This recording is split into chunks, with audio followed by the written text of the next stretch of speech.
Oh, thank the Maker. We need help. They attacked the wagon. Please help us. Follow me. I'll take you to them.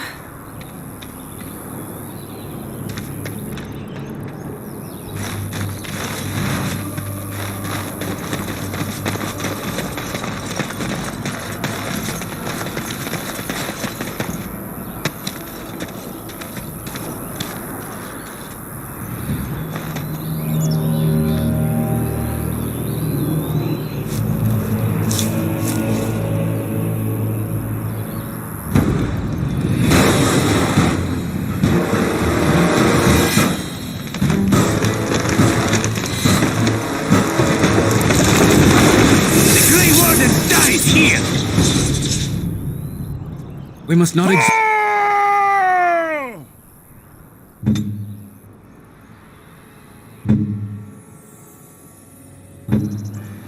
I am here.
I thought I would wake up dead, or not wake up at all, as the case may be.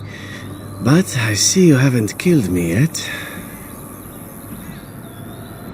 Ah, so I'm to be interrogated. Let me save you some time. My name is Zevran. Zev to my friends. I am a member of the Antivian Crows, brought here for the sole purpose of slaying any surviving Grey Wardens, which I have failed at, sadly. I can tell you that. They are an order of assassins out of Antiva, very powerful and renowned for always getting the job done, so to speak. Someone went to great expense to hire this man. Quite right. I'm surprised you haven't heard much of the Crows out here. Back where I come from, we're rather infamous. Not precisely. I was in the neighborhood when the offer came. The Crows get around, you see. A rather taciturn fellow in the capital. Logan, I think his name was. Yes, that's it.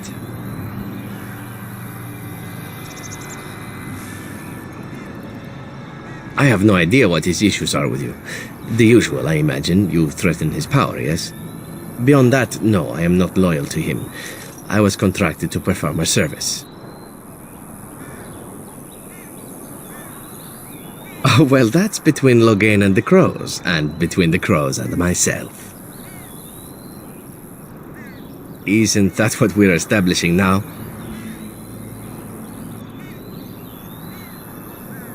I wasn't. If I had succeeded, I would have returned home and the Crows would have informed your Logan of the results, if he didn't already know. If I had failed, I would be dead, or I should be, at least as far as the Crows are concerned. No need to see Logan then. What can I say, huh? I am an eternal optimist. Although the chances of succeeding at this point seem a bit slim, don't they? No, I don't suppose you'd find that funny, would you? I wasn't paid anything. The Crows, however, were paid quite handsomely, or so I understand. Which does make me about as poor as a chantry mouse, come to think of it. Being an Antivian Crow isn't for the ambitious, to be perfectly honest.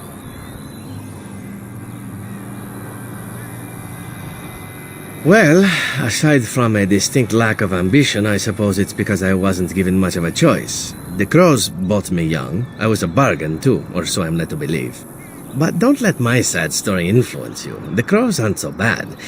They keep one well supplied. Wine, women, men, whatever you happen to fancy. Though the whole severance package is garbage, let me tell you. If you're considering joining, I'd really think twice about it. Why not? I wasn't paid for silence. Not that I offered it for sale, precisely. Loyalty is an interesting concept. If you wish, and you're done interrogating me, we can discuss it further. Well, here's the thing. I failed to kill you, so my life is forfeit. That's how it works. If you don't kill me, the Crows will. Thing is, I like living. And you obviously are the sort to give the Crows pause, so let me serve you instead. I happen to be a very loyal person, up until the point where someone expects me to die for failing. That's not a fault, really, is it? I mean, unless you're the sort who would do the same thing, in which case I don't come very well recommended, I suppose. To be completely honest, I was never given much of a choice regarding joining the Crows. They bought me on the slave market when I was a child. I think I paid my worth back to them plus tenfold. The only way out, however, is to sign up with someone they can't touch. Even if I did kill you now, they might just kill me on principle for failing the first time. Honestly, I'd rather take my chances with you. Possibly. I happen to know their wily ways, however. I can protect myself as well as you. Not that you seem to need much help. And if not, well, it's not as if I had many alternatives to start with, is it? Well, let's see. Being allowed to live would be nice, and would make me marginally more useful to you. And somewhere down the line, if you should decide that you no longer have need of me, then I go on my way. Until then, I am yours. Is that fair? Why? Because I am skilled at many things, from fighting to stealth and picking locks. I could also warn you should the Antivian Crows attempt something more sophisticated, now that my attempts have failed. I also know a great many jokes, 12 massage techniques, 6 different card games. I do wonderful at parties, no? I think you're royally tough to kill. I'm only hoping that you're stupid. That was a joke. Let me rephrase that. I'm hoping that you're the sort of fellow that takes a chance every now and again. Yes? What? You're taking the assassin with us now? Does that really seem like a good idea?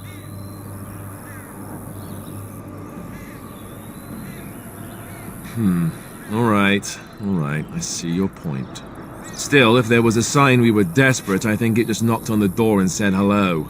A fine plan. But I would examine your food and drink far more closely from now on, were I you. That's excellent advice for anyone. Welcome, Zevran.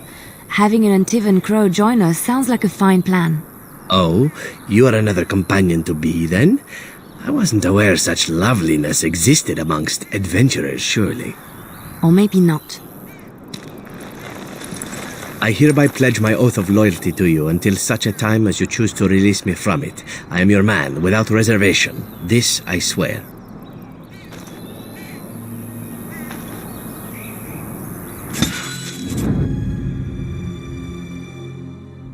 Of all the... Yes.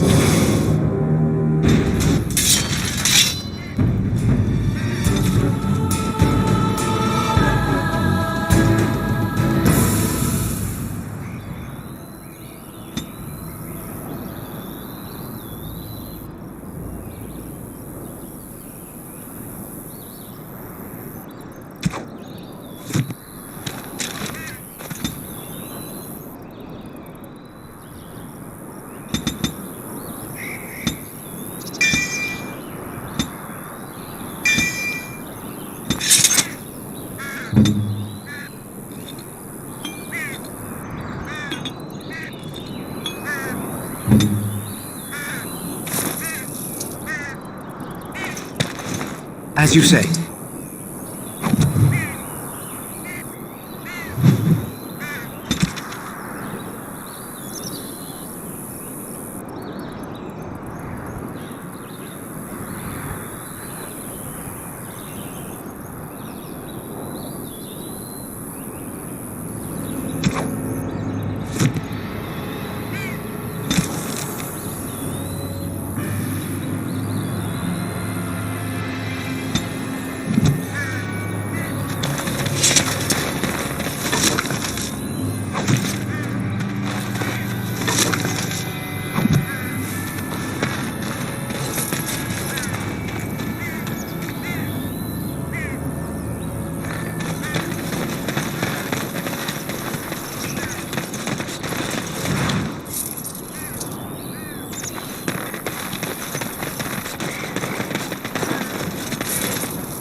We must not exhaust our supplies.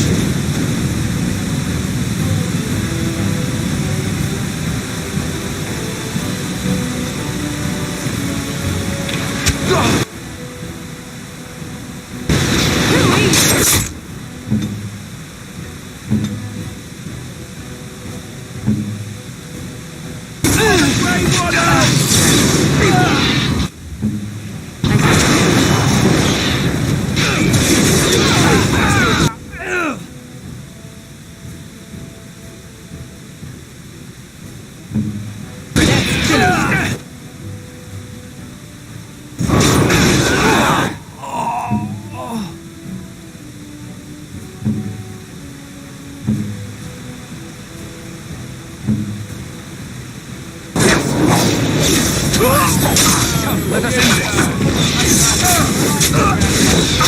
Now you fall!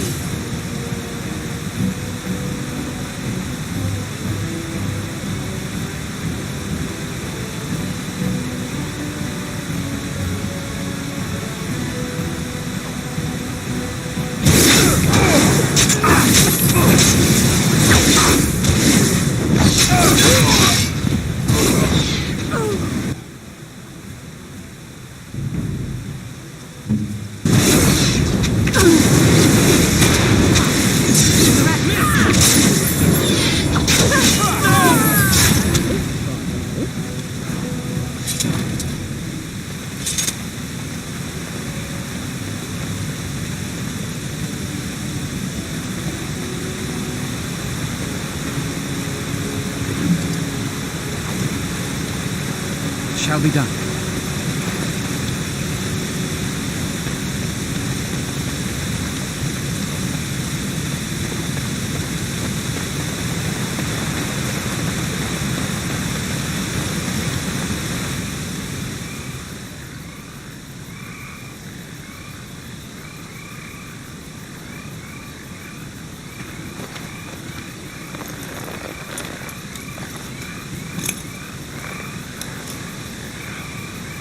Thank you. I didn't expect the band's men to notice my escape so quickly. I tried to hide here in the woods, but there wasn't time. And now I'm a dead man. You were there in Ostagar. You know how things went. For me, it was either this, or die in some darkspawn's belly, or be hung as a deserter. I dare say most people think the same of you and me, if not worse. I fled the battlefield when Loghain betrayed us. I abandoned my men, and they died. And Cailan with them. He was my king, my friend, maker. All that time in Bann Loren's prison. And I couldn't stop thinking about all they suffered that one dark night at Ostagar.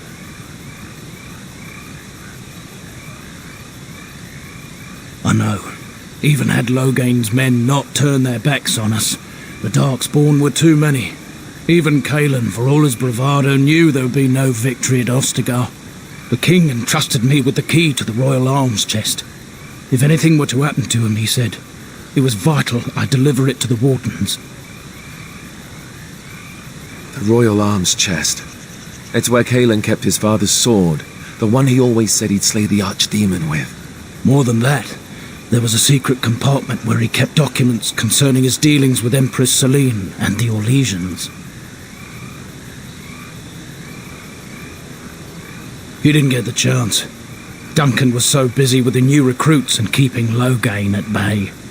Whatever his reasoning, it's me Cailan entrusted it to. The Maker has a sense of humour, doesn't he? I suppose it's for the best, however. Had I kept it, it would be in Bann Loren's hands by now. But you said Cailan entrusted it to you. I was afraid. I thought I would lose it on the battlefield, so I stashed it in the camp. Please, it's probably still there.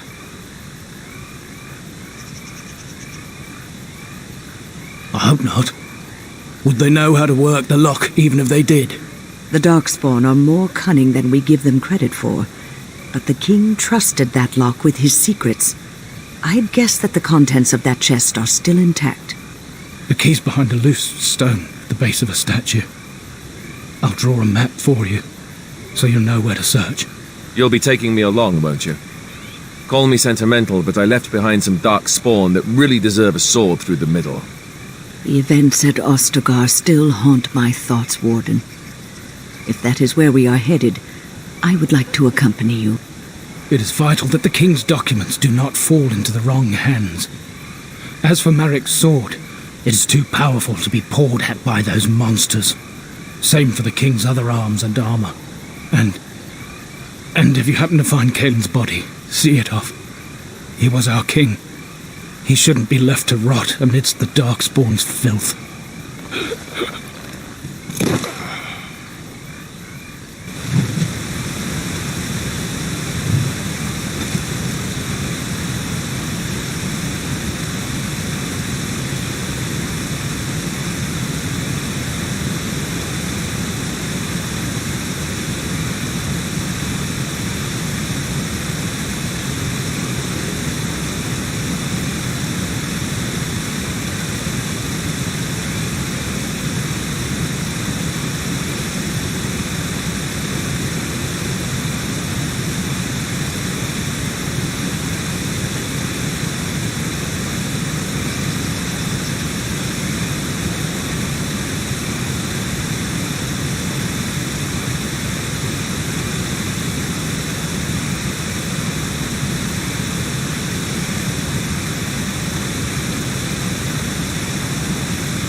I have been studying Mother's grimoire. Do you wish to hear what I have found? 'Tis not what I expected. I had hoped for a collection of her spells, a map of the power that she commands, but this is not it.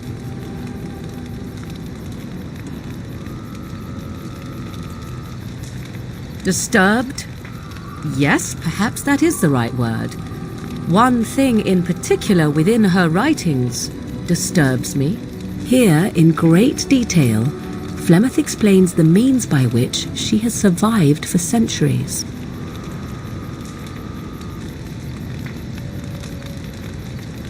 Oh, if only 'twere so. Flemeth has raised many daughters over her long lifetime. There are stories of these many witches of the wilds throughout chastened legend, yet I have never seen a one, and always wondered why not. And now I know. They are all Flemeth. When her body becomes old and wizened, she raises a daughter, and when the time is right, she takes her daughter's body for her own.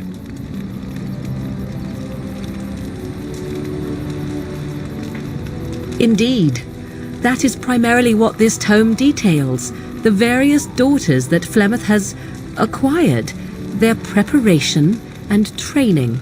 I recognize all of it. I am to be her next host. This is my purpose. Whatever spark of the demon that made her what she is remains within her, keeps her from dying of old age, but her body deteriorates. Eventually, she would be so wizened as to be senseless and immobile. So, she must seek a new body, a fresh body, and start the cycle anew. I am uncertain. According to her writings, certain hosts are better than others. The more a host is prepared, the quicker the transition will be. I am sorry. This simply takes me by surprise. I would have thought I would have had some inkling, some notion. Flemeth is capable of many things. I was a fool not to suspect her capable of using me for her own self-preservation.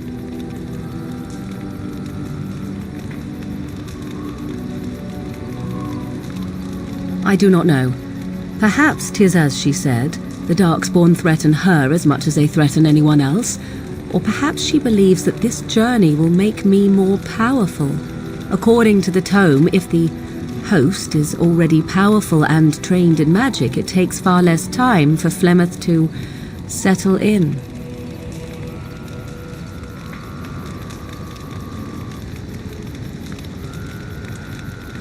Not by any natural means. Perhaps I should take this as a vote of confidence from her on my capabilities. Or perhaps she simply wished me gone from the Kolkari wilds so she could prepare her ritual in peace.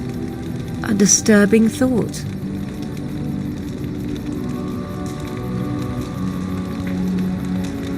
There is only one possible response to this. Flemeth needs to die. I will not sit about like an empty sack waiting to be filled. Flemeth must be slain, and I need your help to do it. Because if she is slain while I am near, I am not certain that she will not simply be able to take possession of me right there. So obviously I cannot be the one to do it. It may seem so. If you think of Flemeth as a mother, think of her instead as an ancient abomination that intends to use her own flesh and blood to extend her life beyond all natural limits. She did not wish anyone to get a hold of this information, least of all me. Now I have. If I do not act on what I know, then more the fool am I.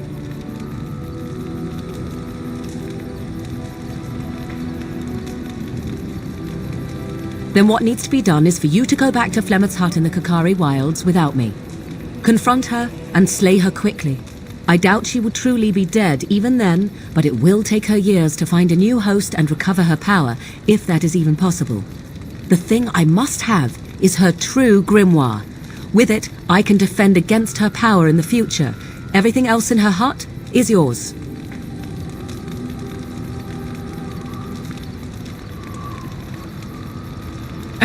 She would like everyone to think she is invincible, but I highly doubt that is the case. And besides that, you are not truly killing her. Not really, but the sooner the better, no? I am grateful. The sooner this can be done, the sooner it will set my mind at ease.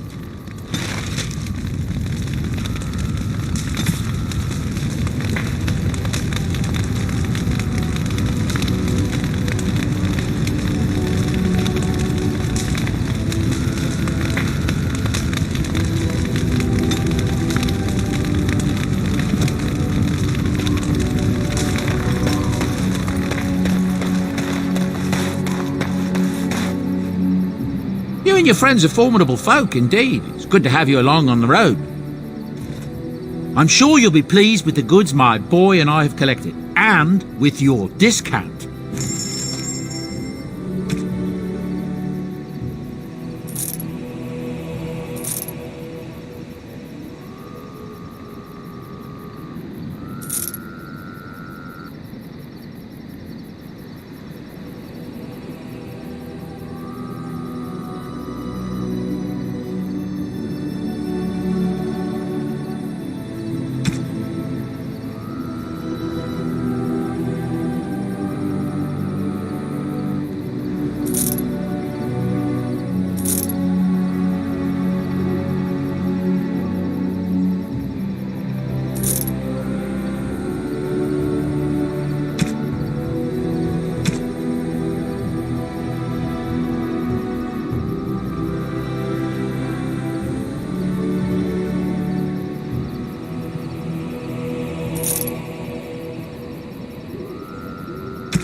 If there's anything I can do for you, please tell me.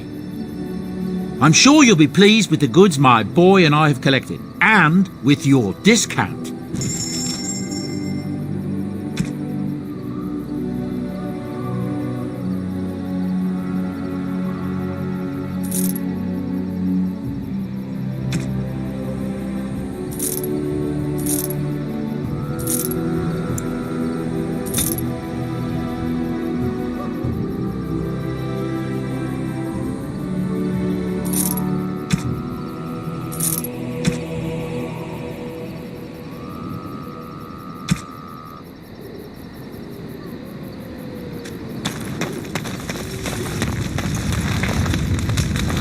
Something on your mind?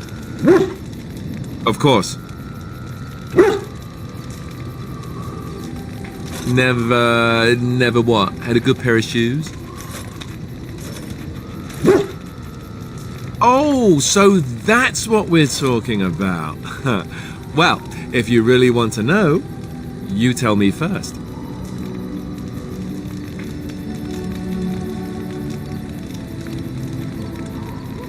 And apparently you have no shame as well. Well, all right, I'll play along. I myself never had the pleasure. Not that I haven't thought about it, of course. But, you know.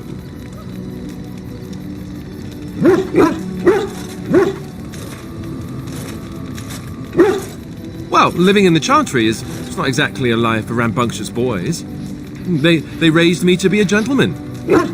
That's not so bad, is it?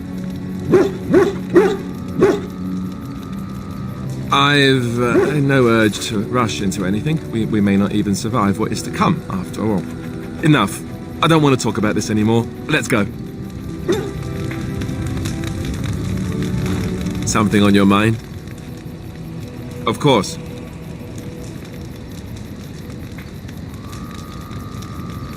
You mean other than becoming a Grey Warden?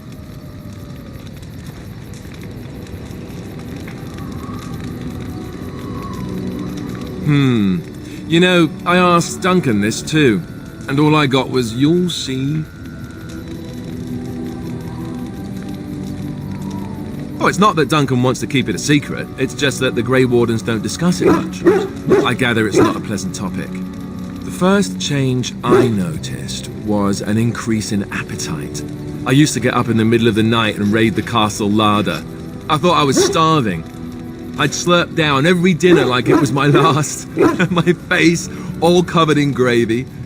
When I'd look up, the other Grey Wardens would stare, then laugh themselves to tears.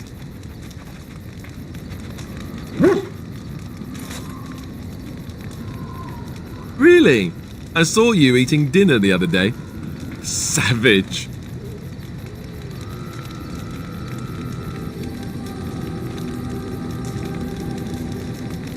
Ah yes, the classy camaraderie of two men travelling out in the open.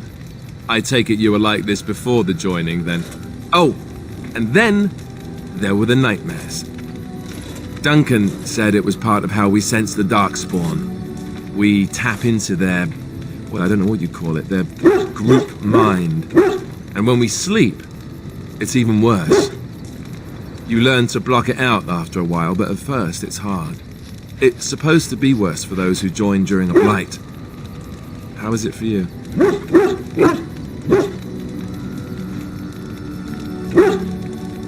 Some people never have much trouble, but that's rare. Others have trouble sleeping their entire life. They're just more sensitive, I suppose. Everyone ends up the same, though. Once you reach a certain age, the real nightmares come. That's how a Grey Warden knows his time has come. Oh, that's right. We never had time to tell you that part, did we? Well, in addition to all the other wonderful things about being a Grey Warden, you don't need to worry about dying from old age. You've got 30 years to live, give or take. The Taint, it's a death sentence. Ultimately, your body won't be able to take it. When the time comes, most Grey Wardens go to Orzammar and die in battle rather than waiting. It's tradition. You'll always find Darkspawn down where the dwarves are. The oldest Grey Wardens head to the deep roads for one last glorious battle. Not that there's a shortage of Darkspawn during a blight, but that's the tradition. The dwarves respect us for it. And you wondered why we kept the joining a secret from the new recruits. There you have it. I suppose it is. We're the only ones who can stop the blight, however. Is there a price too high to pay for that? You know, Duncan, he started having the nightmares again. He told me that in private. He said it wouldn't be long before he'd go to Orzammar himself. I guess he got what he wanted. I just wish it had been something worthy of him.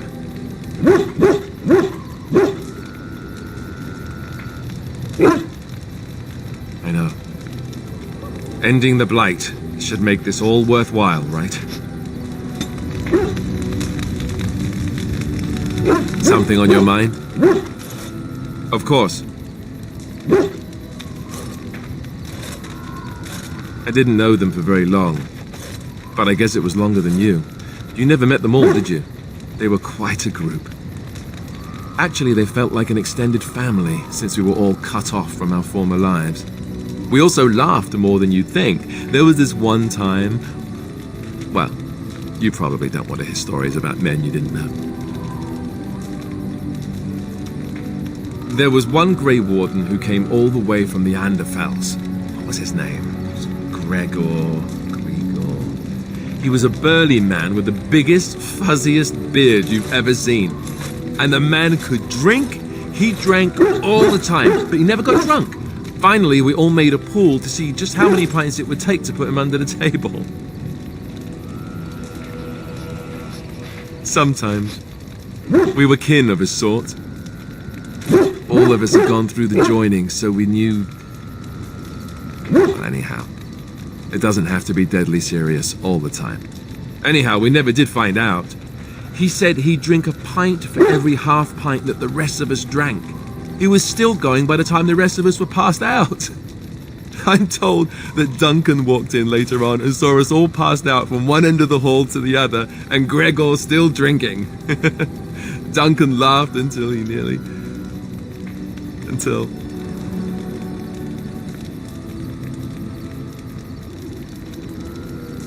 Yes, I suppose so. I thought I was done with this, but it just struck me that I have nothing to remember Duncan by, nothing at all. There's no body, not even a token of his that I could take with me. That must sound really stupid to you.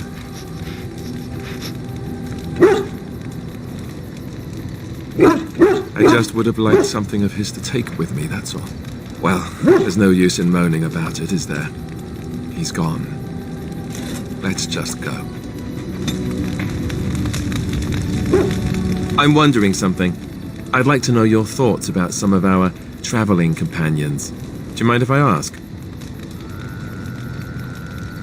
Zevran, the elf. You can't trust him, can you? Do you believe his so-called vow?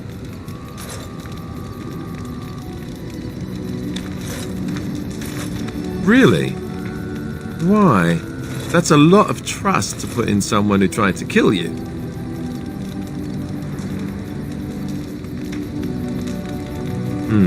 Well, if you are, then maybe I should too. But that doesn't mean I won't keep an eye on him. He's just too shifty. What about Sten? The way he looks at me with those eyes. Creepy. And he's so quiet for someone so big.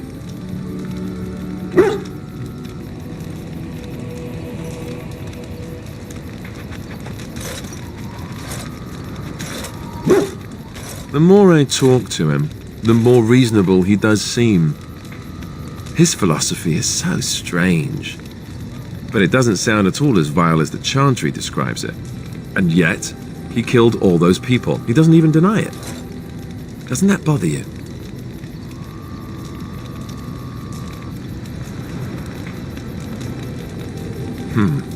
I'm not so sure that his regret means the same as it would for us.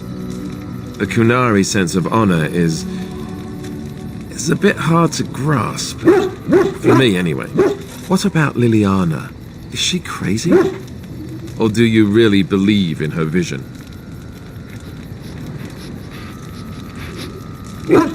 Even the Chantry believes that most claims of visions and such are usually people's minds playing tricks on them. Wishful thinking at best. I'm not sure what I think.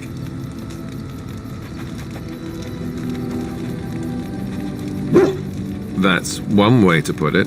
I noticed that you and her have become close. Am I right?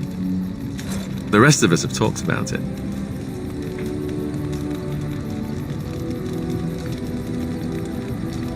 I thought so. Well, I hope you know what you're doing. I don't know what to make of her. If you look at her when she doesn't see you, she just looks so sad. I almost feel guilty taking her away from her life.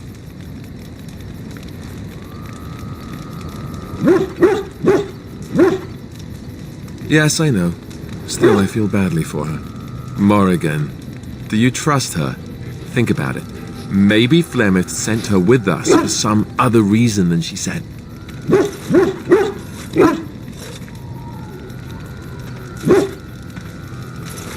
Well, aside from the fact that she's a complete and utter bitch, no, I don't like her at all. Why, do you?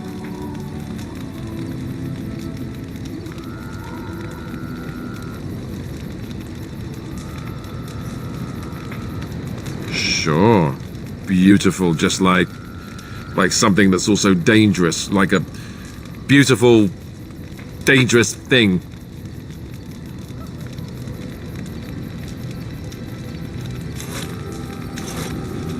Yes, one of those, but more evil. Enough. I think my curiosity is sated. Let's get back to it, shall we? Something on your mind? Of course. Such as they are. About the Grey Wardens, anyhow. Fair enough. Something on your mind?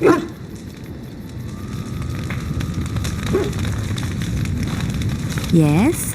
Something you need? Yes? What's on your mind? Where did you hear this? And did you not think that this could be historical fact and no longer true?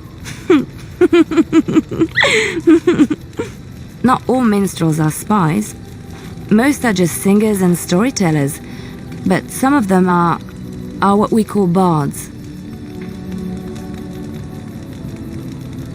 Bards are minstrels and more. Spies, as you say. Some say there is a bard order, but I don't think this is true. Many bards work alone or in small groups, doing the bidding of a patron who pays for their services. If there is an organization behind it all, no one knows who they are. Nobles mostly. In Orlais, there is much rivalry amongst the highborn. They fight over land, influence, and the favor of the empress. But they cannot do this openly because it is impolite, and in public, they wear smiling faces and pretend to be civil. In secret, they plot and scheme to destroy each other. It is a game completely meaningless to anyone but its players. I have revealed too much, it seems, but it doesn't matter what I used to be. It is the past. I found myself in Ferelden and sheltered from bad weather in the Chantry. And when the storm passed, I just did not want to leave. I like to say the Maker brought me here. Yes? Something you need? There's an idea.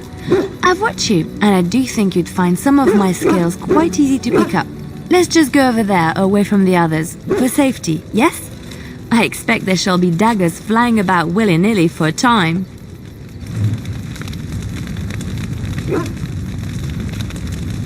Yes? Something you need? Yes? What's on your mind? Of course I do. I love stories far too much to keep them to myself. Everyone should be able to benefit from them, I think.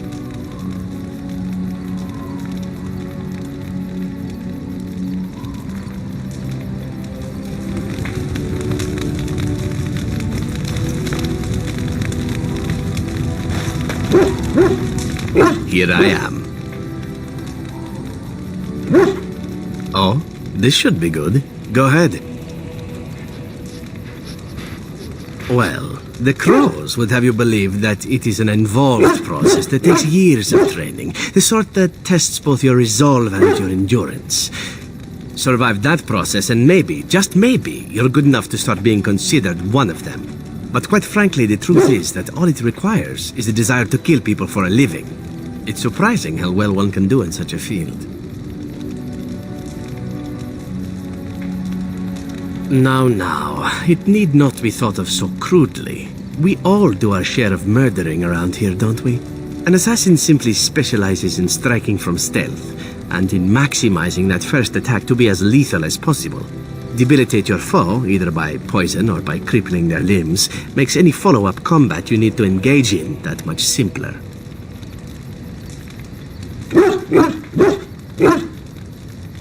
See? Getting paid for the act is beside the point. An assassin is more a tactical choice than a lifestyle. Of course, the Crows like to pretend that their abilities are trade secrets, shrouded in shadows and wrapped in a blanket of mystery. So let's just keep this between you and me, shall we? Here I am. Oh, I certainly could, but I won't. I swore to the Crows that the things they taught me were to remain a secret, and while, yes, they are already angry at me, I'd rather not push things, you see.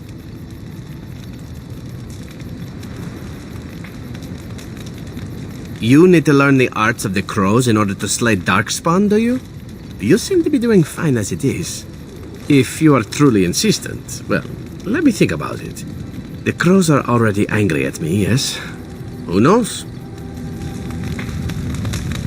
Here I am. Oh, this should be good. Go ahead.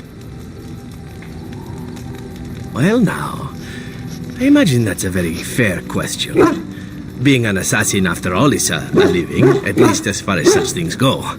I was simply never given the opportunity to choose another way. So if that choice presents itself, why should I not seize upon it?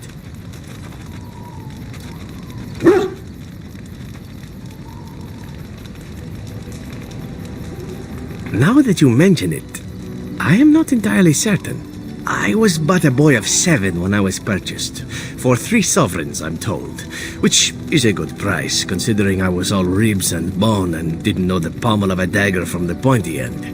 The Crows buy all their assassins that way, buy them young, raise them to know nothing else but murder, and if you do poorly in your training, you die.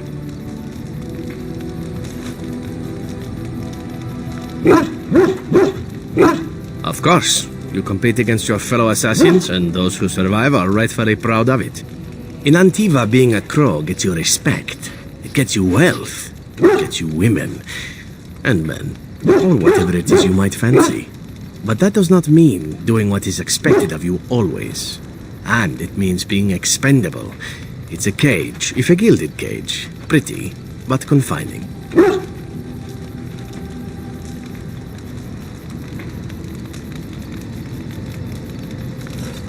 And become the next mark for some up-and-coming crow? Not likely.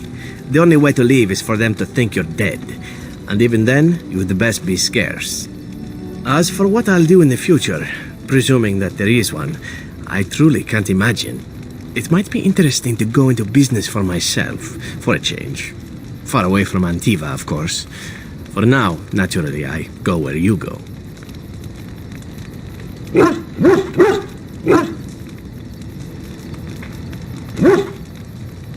Eventually can be a very, very long time if one plays one's cards right. Come now, enough chit-chat. Talking about the Crows summons them, you know. Any Antivan fishwife could tell you so. Here I am. Oh, this should be good. Go ahead. And why not? There are many things to enjoy about being a crow in Antiva. You are respected, you are feared, the authorities go out of their way to overlook your trespasses, even the rewards are nothing to turn your nose up at. As for the killing part, well, some people simply need assassinating. Or do you disagree?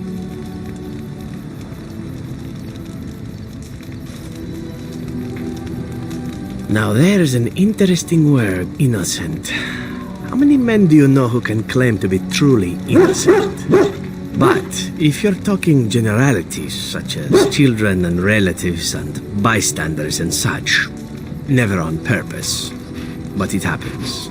It's unfortunate, but death comes to us all. If not me, then some wasting disease, or a fall down the stairs, or at the hands of a darkspawn. It's all relative in the end.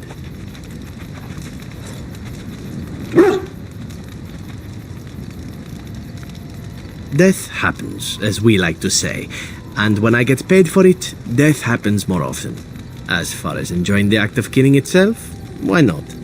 There is a certain artistry to the deed, the pleasure of sinking your blade into their flesh and knowing that their life is in your hands.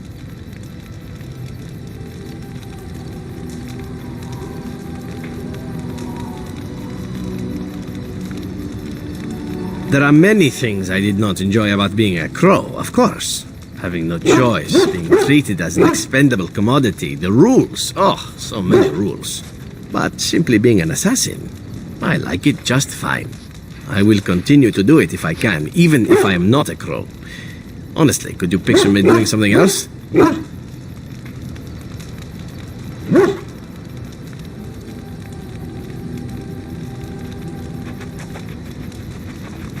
Whereas I am content merely doing what I happen to be good at. It's a talent that not many come by, honestly. I don't see why I need not pursue it. Of course, all these thoughts are moot. Chances are still good that you and I will perish, eaten by darkspawn or slain by the crows at some point. Very gruesomely, I imagine. But it is pleasant enough to chat about. Come, let's move on while our boots still have some wear in them. Here I am. Oh, this should be good. Go ahead. Oh, you wish to know about Antiva, do you? The only way to truly appreciate it would be to go there. It is a warm place, not cold and harsh like this Ferelden. In Antiva it rains often, but the flowers are always in bloom. Or so the saying goes.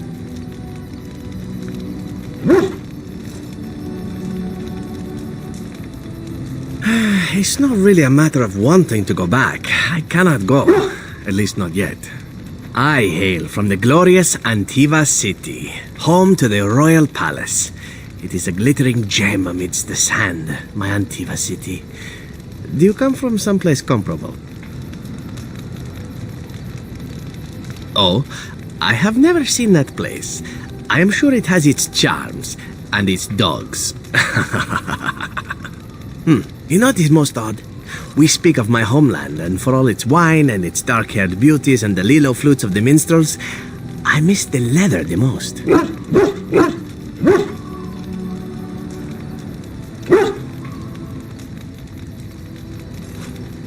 I mean the smell.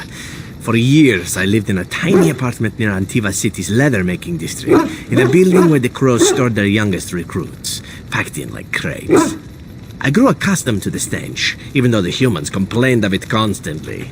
To this day, the smell of fresh leather is what reminds me most of home more than anything else.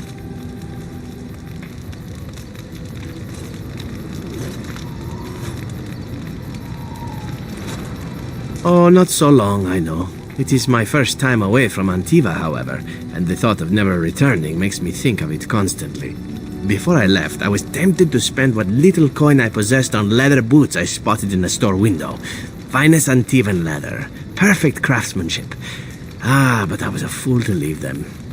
I thought, Zevran, you can buy them when you return as a reward for a job well done.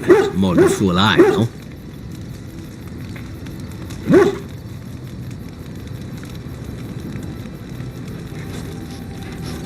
True, and it's a comforting thought. One simply never knows what is to come next. How could I have suspected I would end up defeated by a handsome Grey Warden? A man who then spares my life? I could not.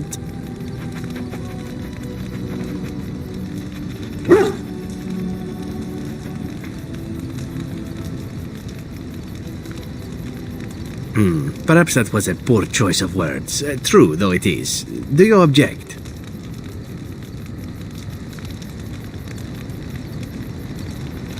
I'm not sure that that's the route I would take, were I to continue old habits, but as you wish. Now, if it is all the same to you, I would prefer not to speak more of Antiva. It makes me wistful and hungry for a proper meal. Here I am. Oh, this should be good. Go ahead. Here I am. Oh, this should be good. What would you like to discuss?